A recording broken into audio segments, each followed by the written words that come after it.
having to take a pause during the tour and sit down and cry. Humanity is a You really see the impact that went on for years. We cannot imagine how much we can do after a trauma, so why couldn't other people start from the beginning again? Feeling sorry for what happened isn't enough. Certain groups where they put themselves into to... Okay, so today I'm going to ask about Japanese culture and stuff. First of all, thank you for your help. Oh, it's my pleasure, really. Thank you. So where are you from and what's your name?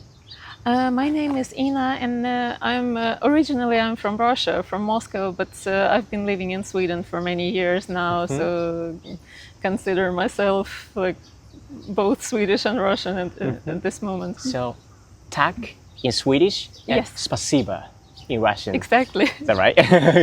Thank you so much. I met you in Hiroshima Memorial Museum. Yes. So, is this his first time to come to Japan? Yes, this is my first time in Japan and first time in Hiroshima. Yeah. And it's so far everything, like every place that I visited on the way, it's been extremely giving and profound and beautiful. And being here is, of course, like it's tragic on a totally different level. Oh, okay. So like right now I'm probably lacking the right words to fully describe it, but one really has to come here and to see it with your own eyes in order to understand what I mean, because some separated life stories of people who went through hell on earth, some items left from those times. Yeah. Some small tokens of hope, some words that people hope to give to their loved ones. I've seen many people having to take a pause during the tour and sit down and cry, because it's a very it's an excruciating walk through that memory lane. And being exposed to so many real stories, not just something that you read in books or like on history pages, but you have this history distilled to some select stories of real people who lost everything that day.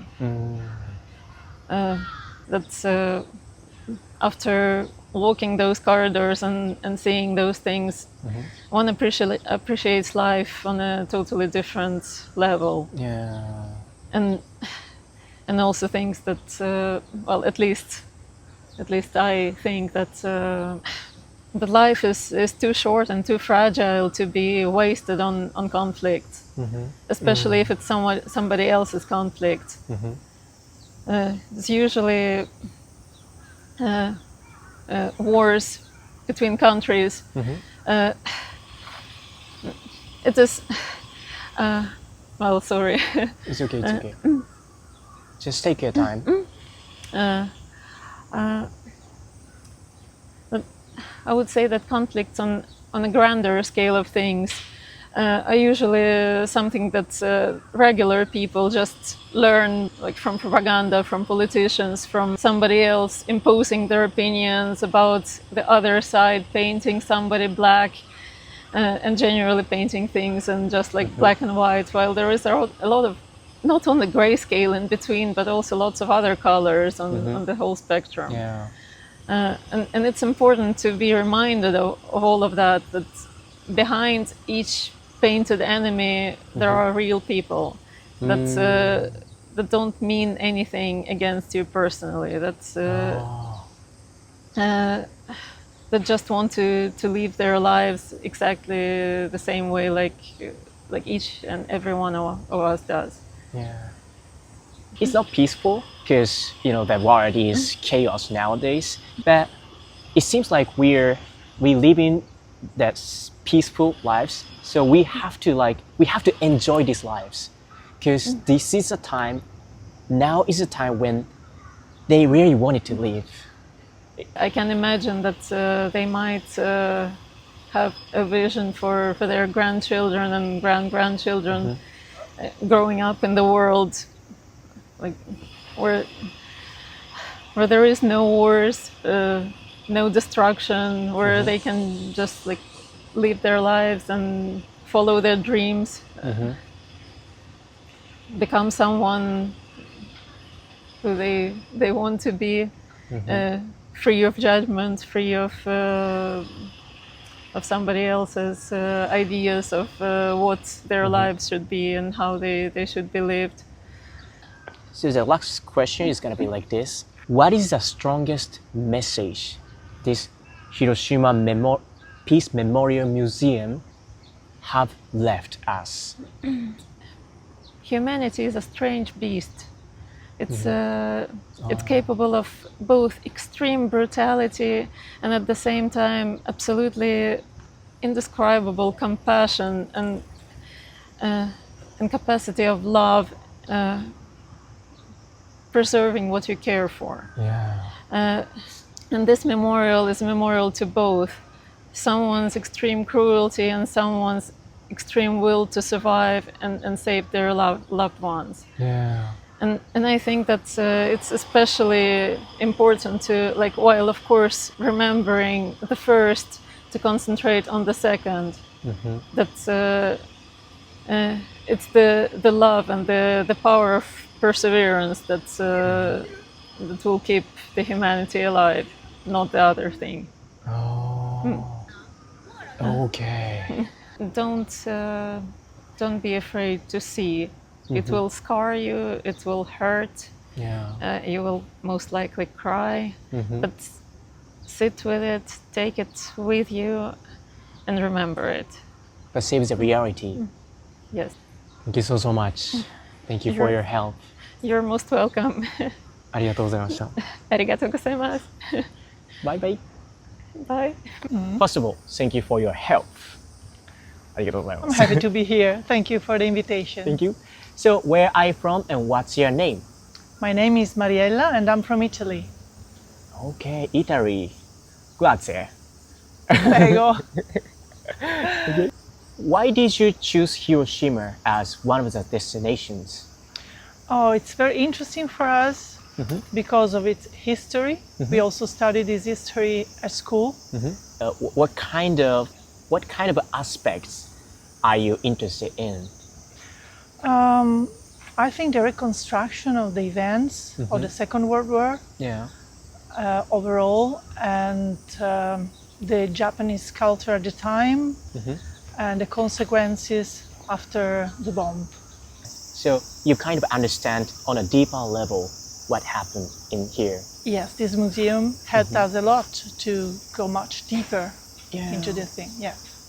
I wonder how Italian people are taught about this Hiroshima. Can you tell me? We studied when we are much younger, let's say junior high school, basically, and we studied it in a quite general way. So we were not aware of what was the general situation in Japan, and we studied the event in itself. Without maybe the true consequences on the people, and without all the details that we had the opportunity to see here. I was struck in particular by the silence during the visit. I've never visited such a silent museum because nobody was talking. Oh yeah. Yes, Oh. that's very impressive. People were just going around, looking at the pictures on the wall, the reconstructions, Oh. and nobody was saying anything. So it was moving somehow. Yeah. Yes, Just feel and just seeing yes, what the reality is. yes, very much focused. Like, you've seen so many things, and when you saw that, what did you feel? The human part of the event, of course, you think that the impact is so strong on the population, but when you see the museum, you really see the impact that went on for years, and that was so strong on everybody for generations. It was a trauma that went on for more generations. A whole town was destroyed, so somehow also the memory went away. And it is very important to have a museum like this to keep the memory. Yeah, exactly. Because not many people can tell about what happened, because they all died, basically. And also, I've realized how powerful people try to survive. Yeah, they try to get better future. They try to get Yes. like better day tomorrow. Like What people had to fight, what had to go through all these people and families, and they didn't give up. yeah, They started from scratch to build everything again. And while driving through the town, I mean, another world has been created.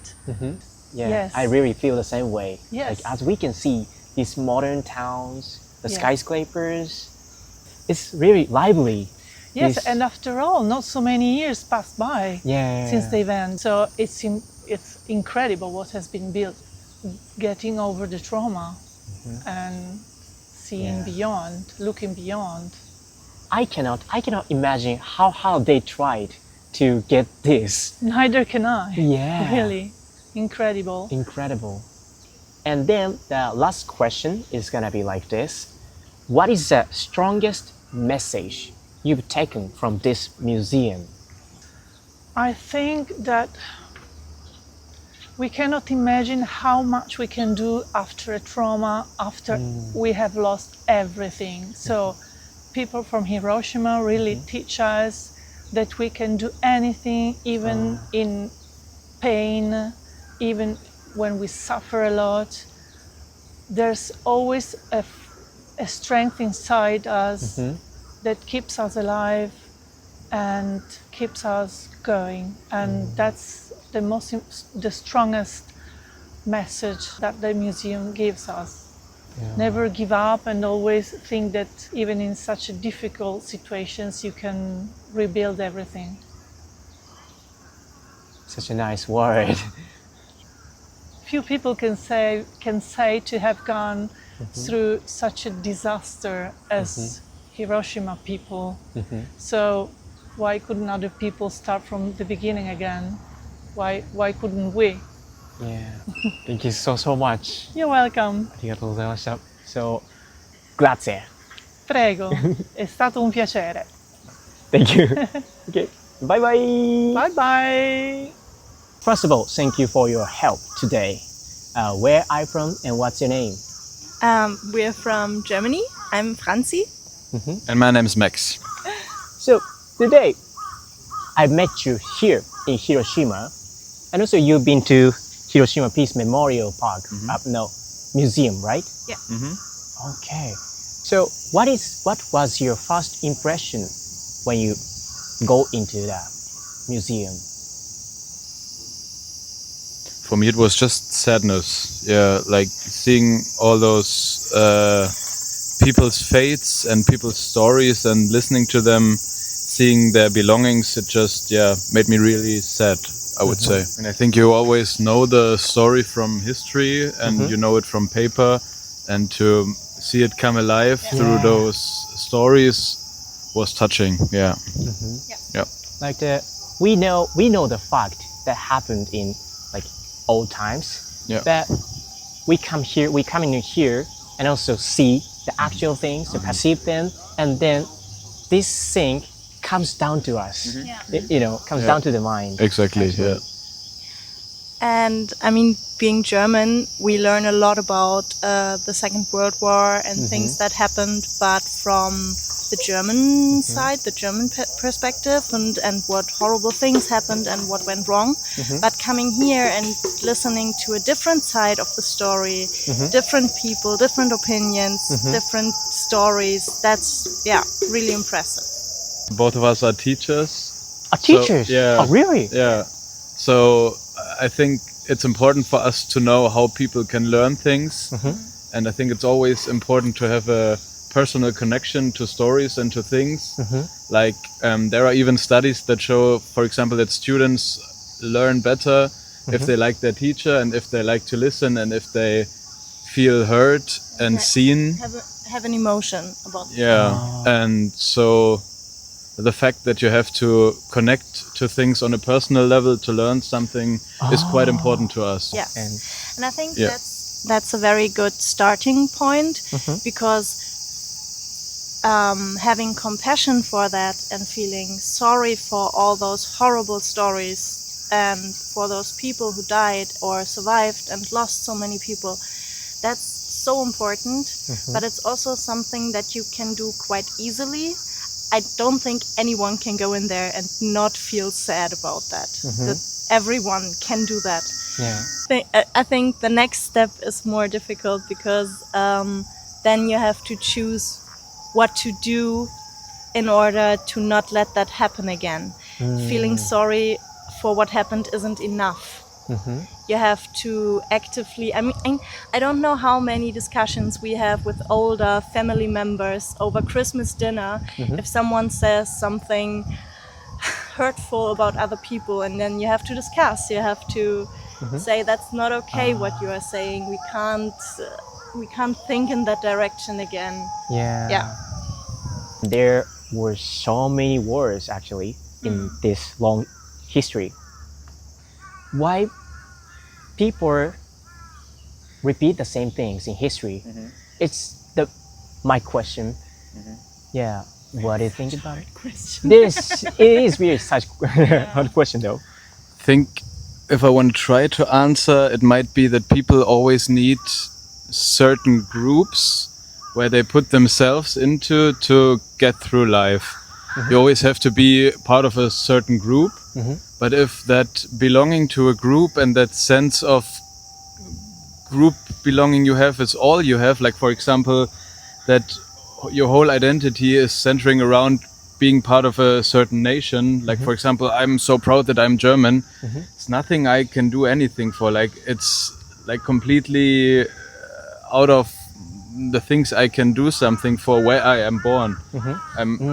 It's completely random where you're born, so it shouldn't be anything that you're too proud of because you didn't do anything for it personally. So I think if people stop seeing all the differences and all their groups and identities they have in their minds and start focusing more about things they have in common, that would make living together a bit easier in the end. And maybe like there is a nature, the human being nature of sorting through people. Like we're here, but they're there. Like that. But that shouldn't stop you from communicating with each other and finding similarities you have in common. So, And what we get a lot, or what I get a lot in Germany, is I feel like people always think they have it worst. What? People always think they have it worst. It's always, they have it so much better and we can't get jobs because all the other people get our jobs. Or people always think it's someone else's fault that they don't have everything they wish for. And it's always they are not content with what they have or not happy with what they have, because somewhere else it's always better and it's always the other people's fault. And it's not like you are happy for the other person, but you envy them.